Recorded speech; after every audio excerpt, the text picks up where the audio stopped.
The BERYL Coronet. "Holmes," said I, as I stood one morning in our bow window looking down the street, "here is a madman coming along. It seems rather sad that his relatives should allow him to come out alone." My friend rose lazily from his armchair and stood with his hands in the pockets of his dressing gown looking over my shoulder. It was a bright, crisp February morning, and the snow of the day before still lay deep upon the ground, shimmering brightly in the winter sun. Down the centre of Baker Street it had been ploughed into a brown, crumbly band by the traffic. But at either side and on the heaped-up edges of the footpaths it still lay as white as when it fell. The grey pavement had been cleaned and scraped, but was still dangerously slippery, so that there were fewer passengers than usual. Indeed, from the direction of the Metropolitan Station no one was coming, save the single gentleman whose eccentric conduct had drawn my attention. He was a man of about 50, tall, portly, and imposing, with a massive, strongly marked face and a commanding figure. He was dressed in a sombre yet rich style, in black frock coat, shining hat, neat brown gaiters, and well-cut pearl-grey trousers. Yet his actions were in absurd contrast to the dignity of his dress and features, for he was running hard, with occasional little springs, such as a weary man gives who is little accustomed to set any tax upon his legs. As he ran, he jerked his hands up and down, waggled his head, and writhed his face into the most extraordinary contortions. "What on earth can be the matter with him?" I asked. "He is looking up at the numbers of the houses." "I believe that he is coming here," said Holmes, rubbing his hands. "Here?" "Yes. I rather think he is coming to consult me professionally. I think that I recognize his symptoms." "Ha! Did I not tell you?" As he spoke, the man, puffing and blowing, rushed at our door and pulled at our bell, until the whole house resounded with the clanging. A few moments later he was in our room, still puffing, still gesticulating, but with so fixed a look of grief and despair in his eyes that our smiles were turned in an instant to horror and pity. For a while he could not get his words out, but swayed his body and plucked at his hair like one who has been driven to the extreme limits of his reason. Then, suddenly springing to his feet, he beat his head against the wall with such force that we both rushed upon him and tore him away to the centre of the room. Sherlock Holmes pushed him down into the easy-chair and, sitting beside him, patted his hand and chatted with him in the easy, soothing tones which he knew so well how to employ. "You have come to me to tell your story, have you not?" said he. "You are fatigued with your haste. Pray wait until you have recovered yourself, and then I shall be most happy to look into any little problem which you may submit to me." The man sat for a minute or more with a heaving chest, fighting against his emotion. Then he passed his handkerchief over his brow, set his lips tight, and turned his face towards us. "No doubt you will think me mad," said he. "I see that you have had some great trouble," responded Holmes. "God knows I have. A trouble which is enough to unseat my reason, so sudden and so terrible is it.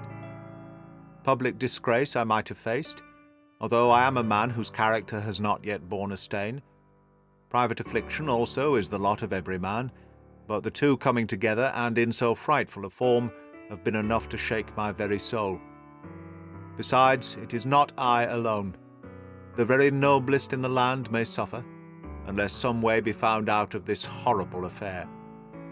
"Pray, compose yourself, sir," said Holmes, "and let me have a clear account of who you are and what it is that has befallen you." "My name," answered our visitor, "is probably familiar to your ears. I am Alexander Holder, of the banking firm of Holder and Stevenson, of Threadneedle Street." The name was indeed well known to us, as belonging to the senior partner in the second largest private banking concern in the City of London.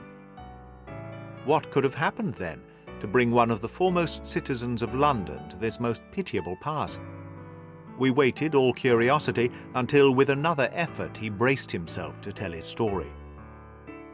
"I feel that time is of value," said he. That is why I hastened here when the police inspector suggested that I should secure your cooperation. I came to Baker Street by the Underground and hurried from there on foot, for the cabs go slowly through this snow. That is why I was so out of breath, for I am a man who takes very little exercise. I feel better now, and I will put the facts before you as shortly and yet as clearly as I can. It is, of course, well known to you that in a successful banking business, as much depends upon our being able to find remunerative investments for our funds as upon our increasing our connection and the number of our depositors. One of our most lucrative means of laying out money is in the shape of loans, where the security is unimpeachable.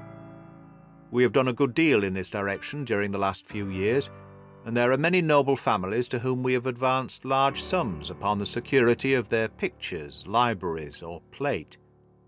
Yesterday morning I was seated in my office at the bank when a card was brought in to me by one of the clerks. I started when I saw the name, for it was that of none other than— well, perhaps even to you I had better say no more than that it was a name which is a household word all over the earth, one of the highest, noblest, most exalted names in England. I was overwhelmed by the honour, and attempted, when he entered, to say so. But he plunged at once into business with the air of a man who wishes to hurry quickly through a disagreeable task. "Mr. Holder," said he, "I have been informed that you are in the habit of advancing money." "The firm do so when the security is good," I answered. "It is absolutely essential to me," said he, "that I should have £50,000 at once. I could, of course, borrow so trifling a sum 10 times over from my friends, but I much prefer to make it a matter of business, and to carry out that business myself. In my position, you can readily understand that it is unwise to place oneself under obligations." "For how long, may I ask, do you want this sum?" I asked. "Next Monday I have a large sum due to me, and I shall then most certainly repay what you advance, with whatever interest you think it right to charge. But it is very essential to me that the money should be paid at once." "I should be happy to advance it without further parley from my own private purse," said I, "were it not that the strain would be rather more than it could bear. If, on the other hand, I am to do it in the name of the firm, then in justice to my partner I must insist that, even in your case, every business-like precaution should be taken." "I should much prefer to have it so," said he, raising up a square black morocco case which he had laid beside his chair. "You have doubtless heard of the BERYL coronet?" "One of the most precious public possessions of the Empire," said I. "Precisely." He opened the case, and there, embedded in soft flesh-coloured velvet, lay the magnificent piece of jewellery which he had named. "There are 39 enormous beryls," said he, "and the price of the gold chasing is incalculable. The lowest estimate would put the worth of the coronet at double the sum which I have asked. I am prepared to leave it with you as my security." I took the precious case into my hands, and looked in some perplexity from it to my illustrious client. "You doubt its value?" he asked. "Not at all. I only doubt the propriety of my leaving it. You may set your mind at rest about that. I should not dream of doing so were it not absolutely certain that I should be able in 4 days to reclaim it. It is a pure matter of form. Is the security sufficient?" "Ample." "You understand, Mr. Holder, that I am giving you a strong proof of the confidence which I have in you, founded upon all that I have heard of you. I rely upon you not only to be discreet and to refrain from all gossip upon the matter, but above all, to preserve this coronet with every possible precaution, because I need not say that a great public scandal will be caused if any harm were to befall it. Any injury to it would be almost as serious as its complete loss, for there are no beryls in the world to match these, and it would be impossible to replace them. I leave it with you, however, with every confidence, and I shall call for it in person on Monday morning."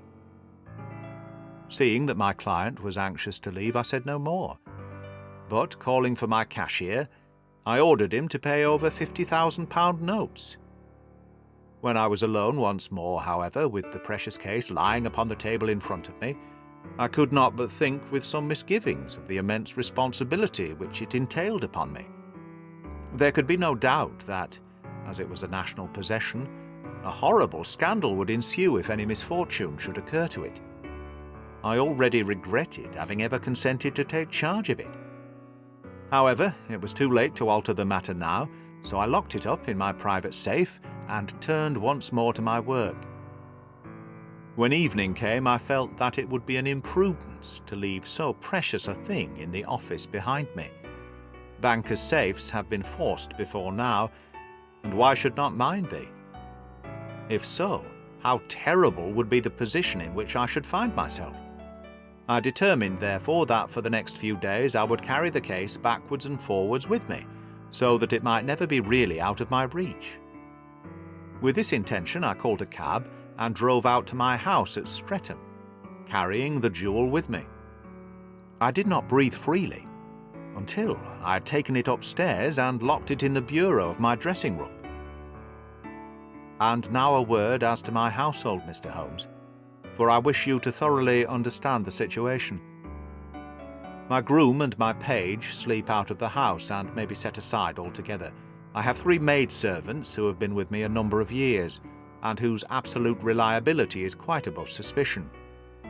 Another, Lucy Parr, the second waiting maid, has only been in my service a few months.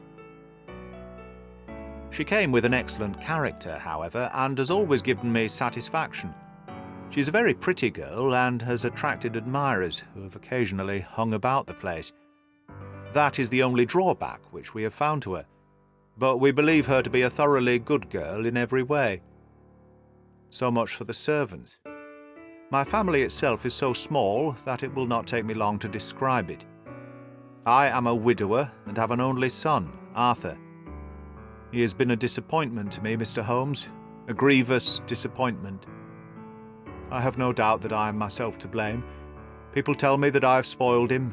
Very likely I have. When my dear wife died, I felt that he was all I had to love. I could not bear to see the smile fade, even for a moment, from his face. I have never denied him a wish. Perhaps it would have been better for both of us had I been sterner, but I meant it for the best. It was naturally my intention that he should succeed me in my business, but he was not of a business turn. He was wild, wayward, and to speak the truth, I could not trust him in the handling of large sums of money. When he was young, he became a member of an aristocratic club, and there, having charming manners, he was soon the intimate of a number of men with long purses and expensive habits. He learned to play heavily at cards and to squander money on the turf, until he had again and again to come to me and implore me to give him an advance upon his allowance, that he might settle his debts of honour. He tried more than once to break away from the dangerous company which he was keeping, but each time the influence of his friend Sir George Burnwell was enough to draw him back again. And indeed I could not wonder that such a man as Sir George Burnwell should gain an influence over him, for he has frequently brought him to my house, and I have found myself that I could hardly resist the fascination of his manner.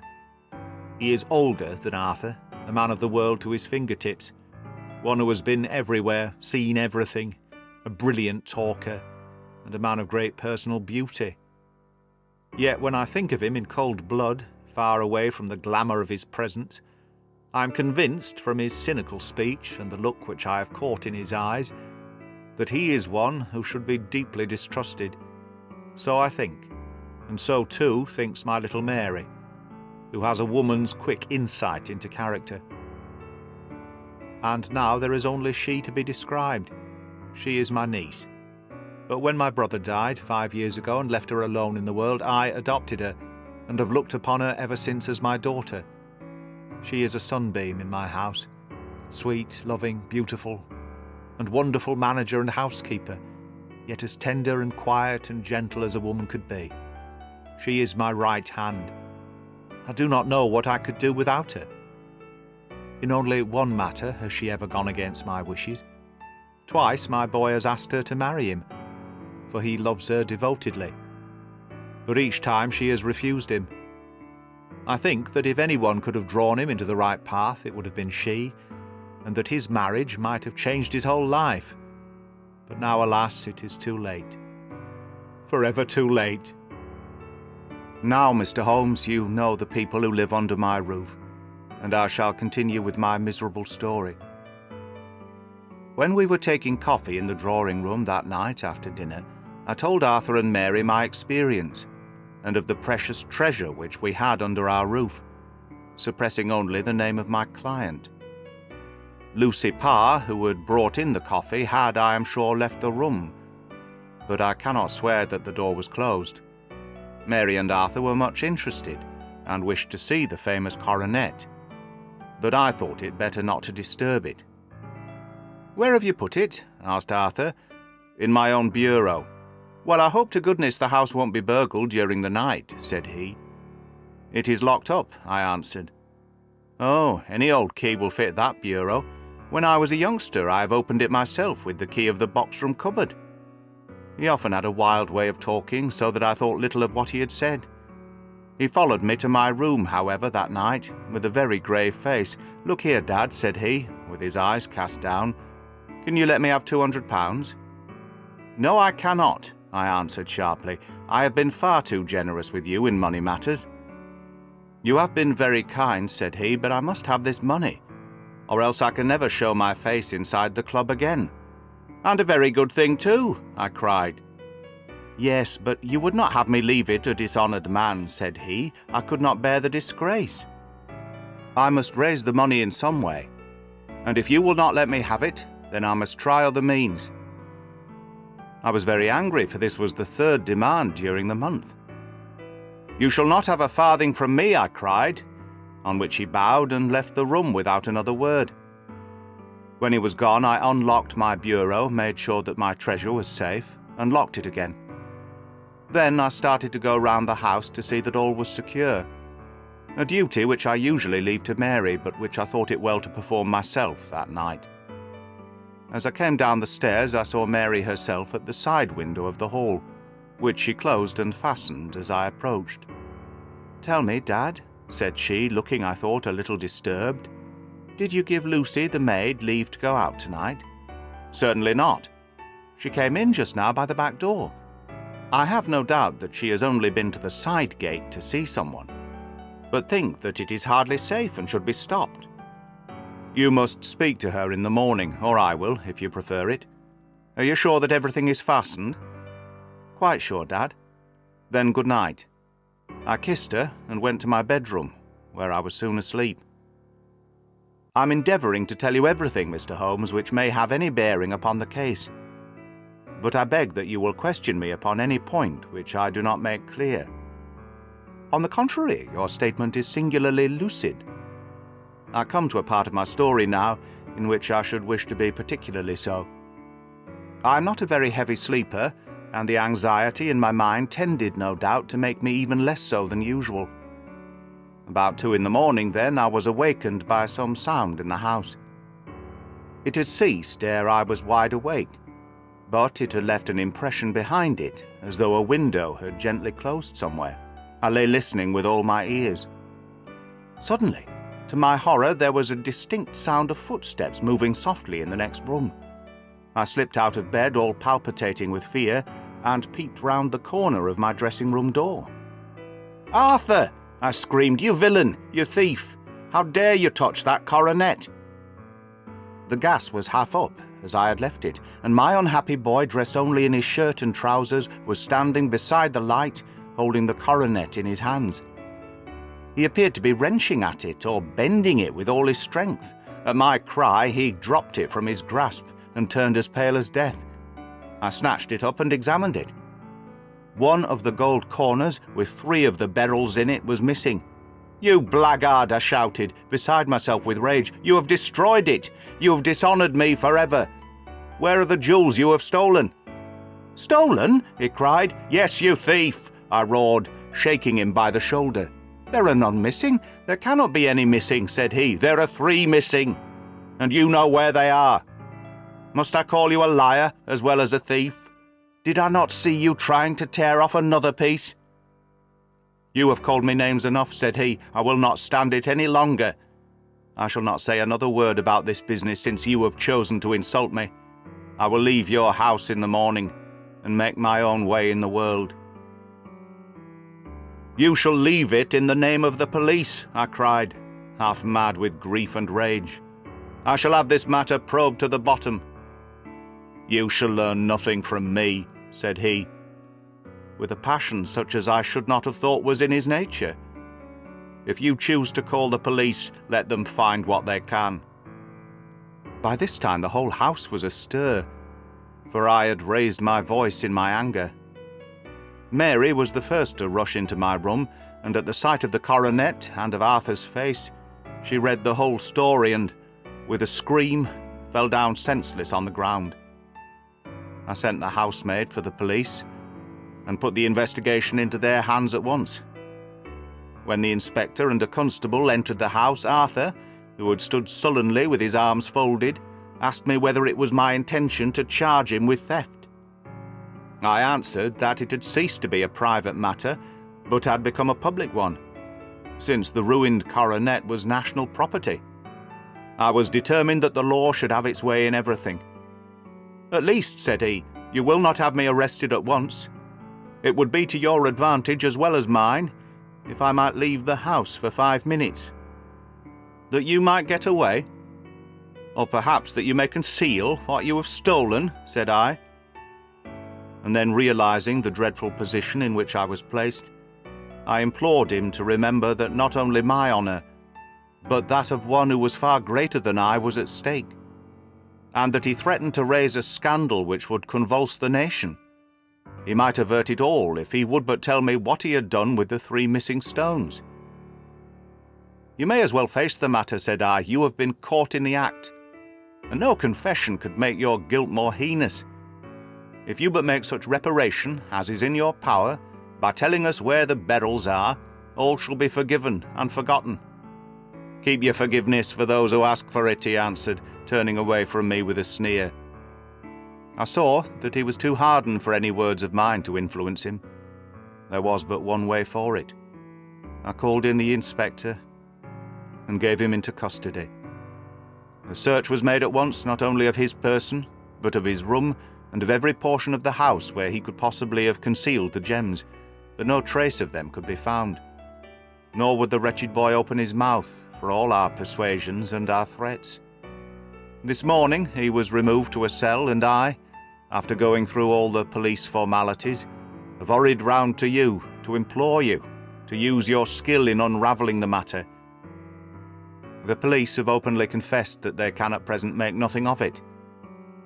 You may go to any expense which you think necessary. I have already offered a reward of £1,000. My God, what shall I do? I've lost my honour, my gems, and my son in one night. Oh, what shall I do?" He put a hand on either side of his head and rocked himself to and fro, droning to himself like a child whose grief has got beyond words. Sherlock Holmes sat silent for some few minutes, with his brows knitted and his eyes fixed upon the fire. "Do you receive much company?" he asked. "None, save my partner with his family, and an occasional friend of Arthur's. Sir George Burnwell has been several times lately, but no one else, I think." "Do you go out much in society?" "Arthur does. Mary and I stay at home. We neither of us care for it." "That is unusual in a young girl." "She is of a quiet nature. Besides, she is not so very young. She is 24. This matter, from what you say, seems to have been a shock to her also." "Terrible. She is even more affected than I." "You have neither of you any doubt as to your son's guilt?" "How can we have, when I saw him with my own eyes with the coronet in his hands?" "I hardly consider that a conclusive proof. Was the remainder of the coronet at all injured?" "Yes, it was twisted." "Do you not think, then, that he might have been trying to straighten it?" "God bless you. You are doing what you can for him and for me, but it is too heavy a task. What was he doing there at all? If his purpose were innocent, why did he not say so?" Precisely. And if he were guilty, why did he not invent a lie? His silence appears to me to cut both ways. There are several singular points about the case. What did the police think of the noise which awoke you from your sleep? They considered that it might be caused by Arthur's closing his bedroom door. A likely story, as if a man bent on felony would slam the door so as to awake a household. What did they say then of the disappearance of these gems? They are still sounding the planking and probing the furniture, in the hope of finding them. Have they thought of looking outside the house? Yes, they have shown extraordinary energy. The whole garden has already been minutely examined. Now, my dear sir, said Holmes, is it not obvious to you now that this matter really strikes very much deeper than either you or the police were at first inclined to think? It appeared to you to be a simple case. To me it seems exceedingly complex. Consider what is involved by your theory. You suppose that your son came down from his bed, went at great risk to your dressing room, opened your bureau, took out your coronet, broke off by main force a small portion of it, went off to some other place, concealed 3 gems out of the 39 with such skill that nobody can find them, and then returned with the other 36 into the room in which he exposed himself to the greatest danger of being discovered. I ask you now, is such a theory tenable? But what other is there? Cried the banker with a gesture of despair. If his motives were innocent, why does he not explain them? It is our task to find that out, replied Holmes. So now, if you please, Mr. Holder, we will set off for Streatham together and devote an hour to glancing a little more closely into details. My friend insisted upon my accompanying them in their expedition, which I was eager enough to do, for my curiosity and sympathy were deeply stirred by the story to which we had listened. I confess that the guilt of the banker's son appeared to me to be as obvious as it did to his unhappy father. But still I had such faith in Holmes's judgment that I felt that there must be some grounds for hope, as long as he was dissatisfied with the accepted explanation. He hardly spoke a word the whole way out to the southern suburb, but sat with his chin upon his breast and his hat drawn over his eyes, sunk in the deepest thought. Our client appeared to have taken fresh heart at the little glimpse of hope which had been presented to him, and he even broke into a desultory chat with me over his business affairs. A short railway journey and a shorter walk brought us to Fairbank, the modest residence of the great financier. Fairbank was a good-sized square house of white stone, standing back a little from the road. A double-carriage sweep with a snow-clad lawn stretched down in front to the 2 large iron gates which closed the entrance. On the right side was a small wooden thicket, which led into a narrow path between 2 neat hedges stretching from the road to the kitchen door, and forming the tradesman's entrance. On the left ran a lane which led to the stables, and was not itself within the grounds at all, being a public, though little-used, thoroughfare. Holmes left us standing at the door and walked slowly all round the house, across the front, down the tradesman's path, and so round by the garden behind into the stable lane. So long was he that Mr. Holder and I went into the dining-room, and waited by the fire until he should return. We were sitting there in silence when the door opened and a young lady came in. She was rather above the middle height, slim, with dark hair and eyes, which seemed the darker against the absolute pallor of her skin. I do not think that I have ever seen such deadly paleness in a woman's face. Her lips, too, were bloodless, but her eyes were flushed with crying. As she swept silently into the room, she impressed me with a greater sense of her grief than the banker had done in the morning, and it was the more striking in her as she was evidently a woman of strong character, with immense capacity for self-restraint. Disregarding my presence, she went straight to her uncle and passed her hand over his head with a sweet womanly caress. "You have given orders that Arthur should be liberated, have you not, Dad?" she asked. "No, no, my girl.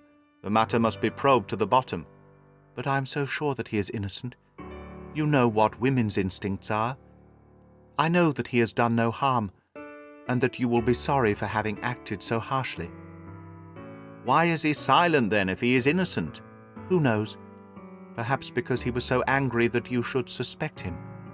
"How could I help suspecting him, when I actually saw him with the coronet in his hand?" "Oh, but he had only picked it up to look at it. Oh, do take my word for it that he is innocent. Let the matter drop and say no more. It is dreadful to think of our dear Arthur in prison." "I shall never let it drop until the gems are found. Never, Mary. Your affection for Arthur blinds you as to the awful consequences to me.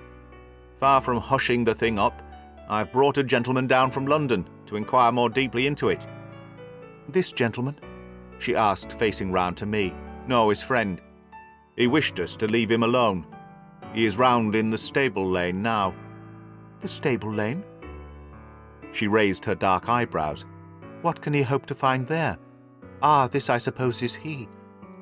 I trust, sir, that you will succeed in proving, what I feel sure is the truth, that my cousin Arthur is innocent of this crime."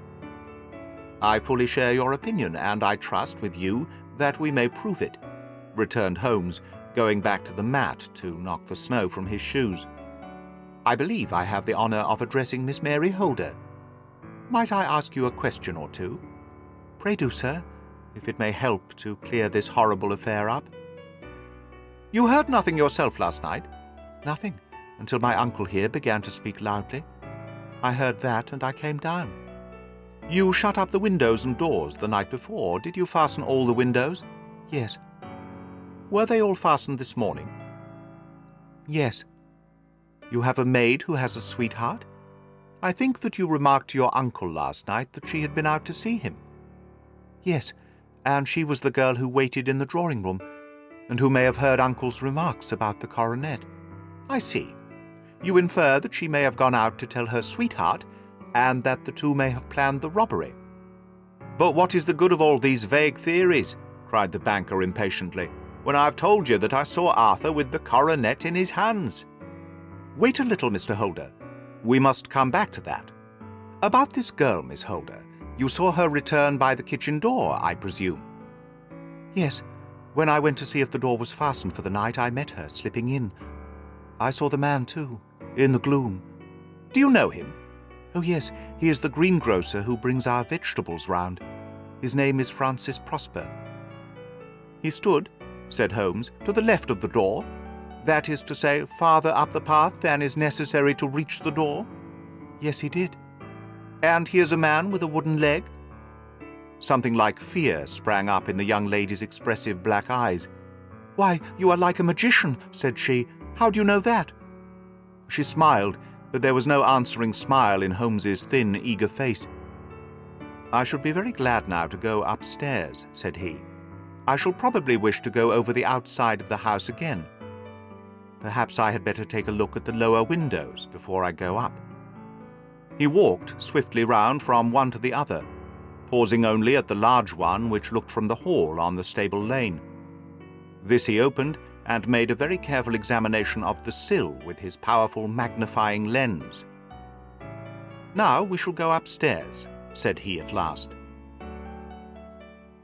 The banker's dressing-room was a plainly furnished little chamber with a grey carpet, a large bureau, and a long mirror.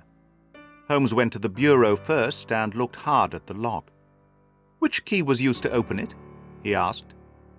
"That which my son himself indicated, that of the cupboard of the lumber room." "Have you it here?" "That is it on the dressing-table." Sherlock Holmes took it up and opened the bureau. "It is a noiseless lock," said he. "It is no wonder that it did not wake you. This case, I presume, contains the coronet. We must have a look at it." He opened the case, and taking out the diadem, he laid it upon the table. It was a magnificent specimen of the jeweller's art, and the 36 stones were the finest that I have ever seen. At one side of the coronet was a crooked, cracked edge, where a corner holding 3 gems had been torn away. "Now, Mr. Holder," said Holmes, "here is the corner which corresponds to that which has been so unfortunately lost. Might I beg that you will break it off?" "I should not dream of trying," said he. "Then I will." Holmes suddenly bent his strength upon it, but without result. "I feel it give a little," said he, "but though I am exceptionally strong in the fingers, it would take me all my time to break it. An ordinary man could not do it. Now, what do you think would happen if I did break it, Mr. Holder? There would be a noise like a pistol shot. Do you tell me that all this happened within a few yards of your bed and that you heard nothing of it? I do not know what to think. It is all dark to me. But perhaps it may grow lighter as we go. What do you think, Miss Holder?" I confess that I still share my uncle's perplexity. "Your son had no shoes or slippers on when you saw him?" "He had nothing on save only his trousers and shirt." "Thank you. We have certainly been favored with extraordinary luck during this inquiry, and it will be entirely our own fault if we do not succeed in clearing the matter up. With your permission, Mr. Holder, I shall now continue my investigations outside." He went alone at his own request, for he explained that any unnecessary footmarks might make his task more difficult. For an hour or more he was at work, returning at last with his feet heavy with snow and his features as inscrutable as ever. "I think that I have seen now all that there is to see, Mr. Holder," said he. "I can serve you best by returning to my rooms." "But the gems, Mr. Holmes, where are they?" "I cannot tell." The banker wrung his hands. "I shall never see them again," he cried. "And my son? You give me hopes?" "My opinion is in no way altered." "Then for God's sake, what was this dark business which was acted in my house last night? If you can call upon me at my Baker Street rooms tomorrow morning between 9 and 10, I shall be happy to do what I can to make it clearer. I understand that you give me carte blanche to act for you, provided only that I get back the gems, and that you place no limit on the sum I may draw." "I would give my fortune to have them back." "Very good. I shall look into the matter between this and then. Goodbye. It is just possible that I may have to come over here again before evening." It was obvious to me that my companion's mind was now made up about the case, although what his conclusions were was more than I could even dimly imagine. Several times during our homeward journey I endeavored to sound him upon that point, but he always glided away to some other topic, until at last I gave it over in despair.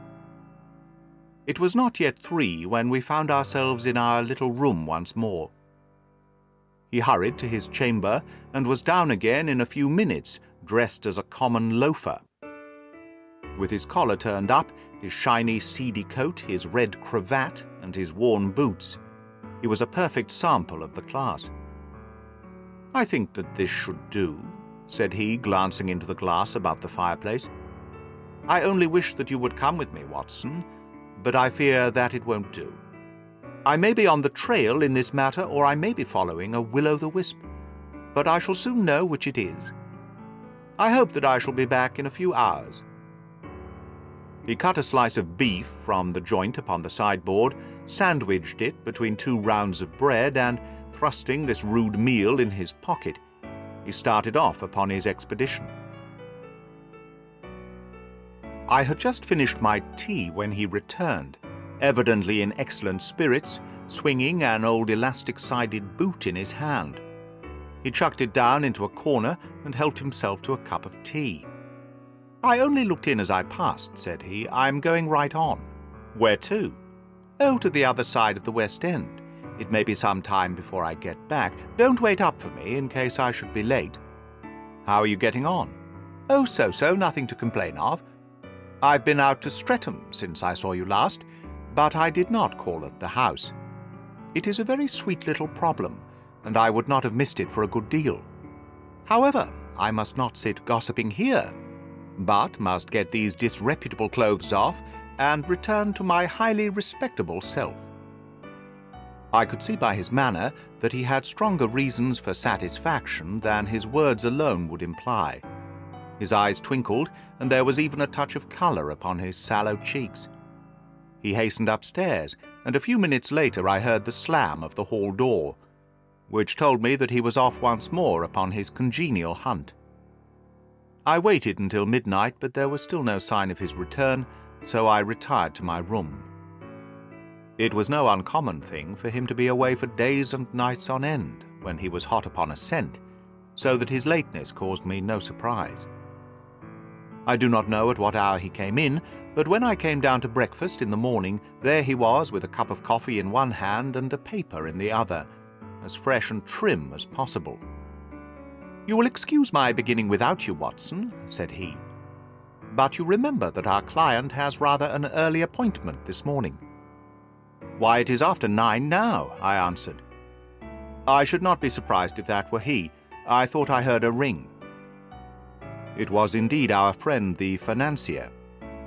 I was shocked by the change which had come over him, for his face, which was naturally of a broad and massive mould, was now pinched and fallen in, while his hair seemed to be at least a shade whiter. He entered with a weariness and lethargy which was even more painful than his violence of the morning before, and he dropped heavily into the armchair which I pushed forward for him. "I do not know what I have done to be so severely tried," said he. "Only 2 days ago I was a happy and prosperous man without a care in the world. Now I am left to a lonely and dishonoured age. One sorrow comes close upon the heels of another. My niece Mary has deserted me." "Deserted you?" "Yes. Her bed this morning had not been slept in, her room was empty, and a note lay for me upon the hall table. I had said to her last night, in sorrow and not in anger, that if she had married my boy, all might have been well with him. Perhaps it was thoughtless of me to say so. It is to that remark that she refers in this note. My dearest uncle, I feel that I have brought this trouble upon you, and that if I had acted differently, this terrible misfortune might never have occurred. I cannot, with this thought in my mind, ever again be happy under your roof, and I feel that I must leave you forever.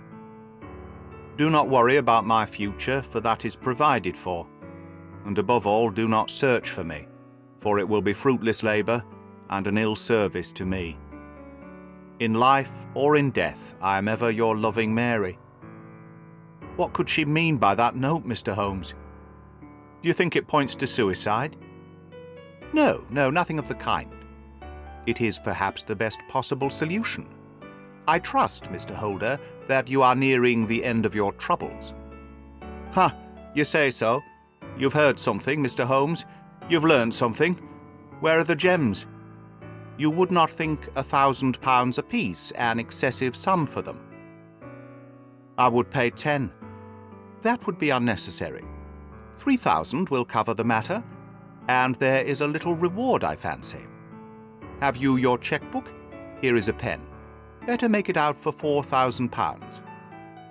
With a dazed face, the banker made out the required cheque. Holmes walked over to his desk, took out a little triangular piece of gold with 3 gems in it, and threw it down upon the table. With a shriek of joy, our client clutched it up. "You have it!" he gasped. "I am saved! I am saved!" The reaction of joy was as passionate as his grief had been, and he hugged his recovered gems to his bosom.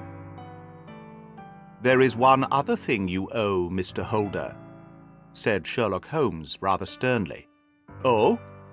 He caught up a pen. "Name the sum and I will pay it." "No, the debt is not to me. You owe a very humble apology to that noble lad, your son, who has carried himself in this matter as I should be proud to see my own son do, should I ever chance to have one." "Then it was not Arthur who took them?"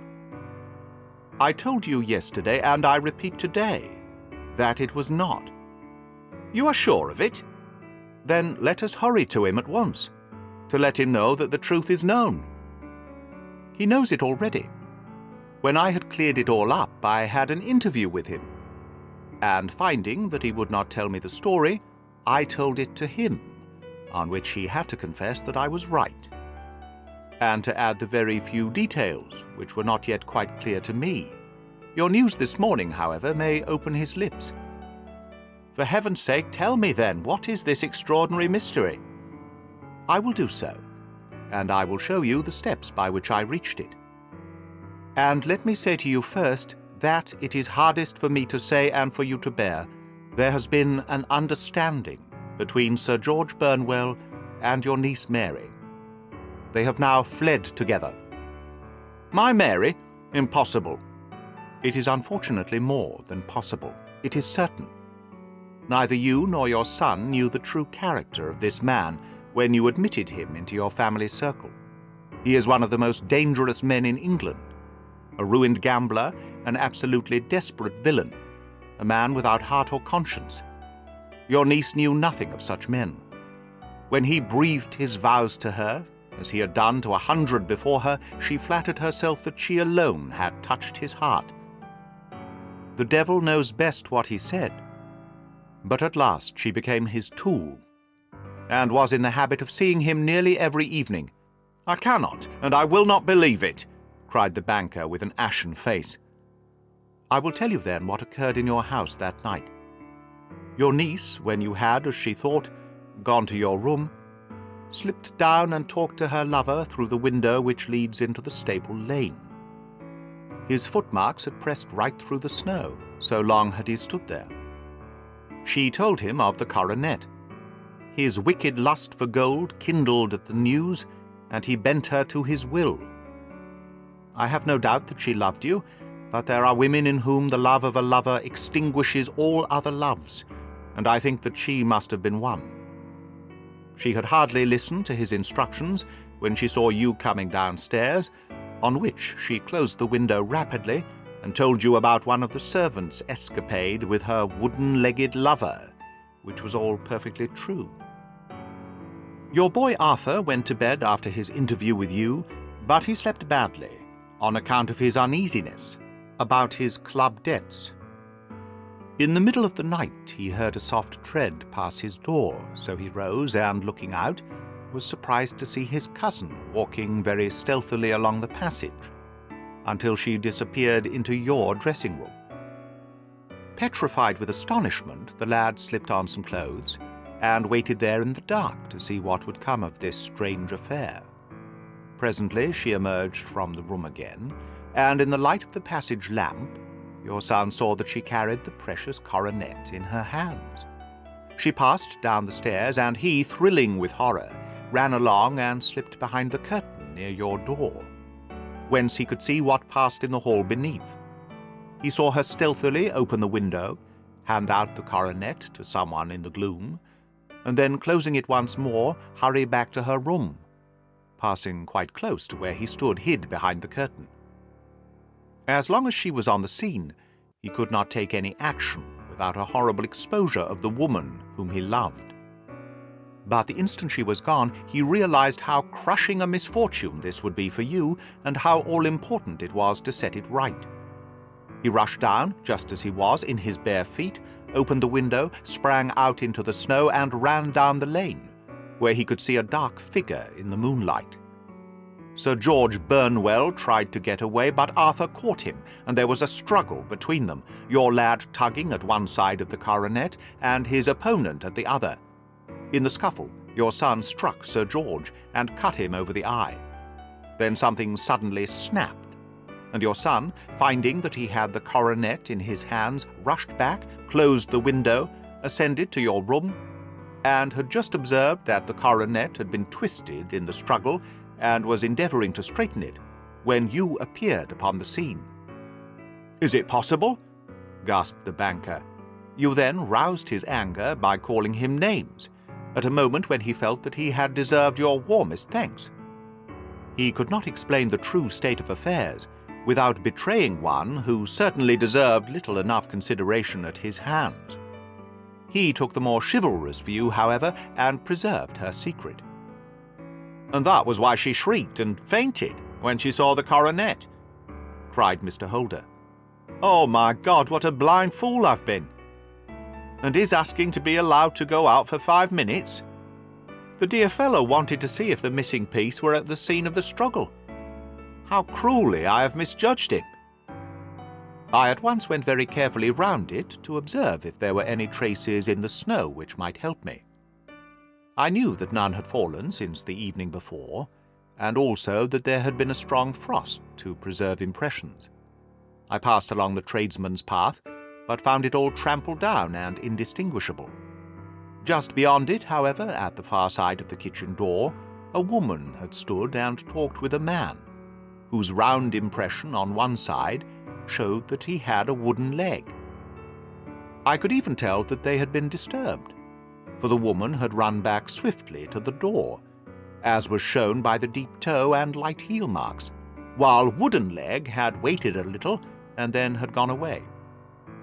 I thought at the time that this might be the maid and her sweetheart, of whom you had already spoken to me, and inquiry showed that it was so. I passed round the garden without seeing anything more than random tracks, which I took to be the police, but when I got into the stable lane, a very long and complex story was written in the snow in front of me. There was a double line of tracks of a booted man, and a second double line, which I saw with delight, belonged to a man with naked feet. I was at once convinced, from what you had told me, that the latter was your son. The first had walked both ways, but the other had run swiftly, and as his tread was marked in places over the depression of the boot, it was obvious that he had passed after the other. I followed them up and found that they led to the hall window, where Boots had worn all the snow away while waiting. Then I walked to the other end, which was 100 yards or more down the lane. I saw where Boots had faced round, where the snow was cut up, as though there had been a struggle, and finally where a few drops of blood had fallen, to show me that I was not mistaken. Boots had then run down the lane, and another little smudge of blood showed that it was he who had been hurt. When he came to the high road at the other end, I found that the pavement had been cleared, so there was an end to that clue. On entering the house, however, I examined, as you remember, the sill and framework of the hall window with my lens, and I could at once see that someone had passed out. I could distinguish the outline of an instep, where the wet foot had been placed in coming in. I was then beginning to be able to form an opinion as to what had occurred. A man had waited outside the window. Someone had brought him the gems. The deed had been overseen by your son. He had pursued the thief, had struggled with him. They had tugged at the coronet, their united strength causing injuries which neither alone could have effected. He had returned with the prize, but had left a fragment in the grasp of his opponent. So far, I was clear. The question now was, who was the man, and who was it brought him the coronet? It is an old maxim of mine that when you have excluded the impossible, whatever remains, however improbable, must be the truth. Now, I knew that it was not you who had brought it down, so there only remained your niece and the maids. But if it were the maids, why should your son allow himself to be accused in their place? There could be no possible reason.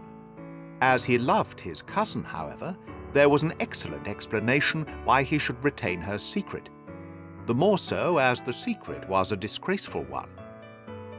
When I remembered that you had seen her at that window and how she had fainted on seeing the coronet again, my conjecture became a certainty. And who could it be who was her confederate?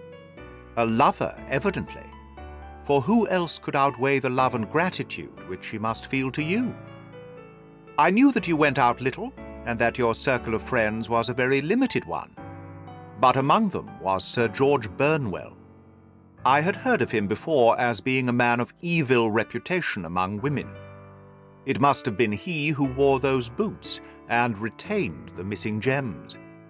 Even though he knew that Arthur had discovered him, he might still flatter himself that he was safe, for the lad could not say a word without compromising his own family. Well, your own good sense will suggest what measures I took next. I went in the shape of a loafer to Sir George's house, managed to pick up an acquaintance with his valet, learned that his master had cut his head the night before, and finally, at the expense of 6 shillings, made all sure by buying a pair of his cast-off shoes. With these I journeyed down to Streatham, and saw that they exactly fitted the tracks. "I saw an ill-dressed vagabond in the lane yesterday evening," said Mr. Holder. "Precisely, it was I. I found that I had my man, so I came home and changed my clothes. It was a delicate part which I had to play then, for I saw that a prosecution must be avoided to avert scandal, and I knew that so astute a villain would see that our hands were tied in the matter. I went and saw him. At first, of course, he denied everything. But when I gave him every particular that had occurred, he tried to bluster, and took down a life-preserver from the wall. I knew my man, however, and I clapped a pistol to his head before he could strike. Then he became a little more reasonable. I told him that we would give him a price for the stones he held, £1,000 apiece. That brought out the first signs of grief he had shown. 'Why, dash it all,' said he, 'I've let them go at 600 for the 3. I soon managed to get the address of the receiver who had them, on promising him that there would be no prosecution. Off I set to him, and after much chaffering I got our stones at 1,000 apiece. Then I looked in upon your son, told him that all was right, and eventually got to my bed about 2 o'clock, after what I may call a really hard day's work. A day which has saved England from a great public scandal,' said the banker, rising. 'Sir, I cannot find words to thank you, but you will not find me ungrateful for what you have done. Your skill has indeed exceeded all that I ever heard of it. And now I must fly to my dear boy, to apologize to him for the wrong which I have done him. As to what you tell me of poor Mary, it goes to my heart. Not even your skill can inform me where she is now.' 'I think that we may safely say,' returned Holmes, 'that she is wherever Sir George Burnwell is. It is equally certain, too, that whatever her sins are, they will soon receive a more than sufficient punishment.'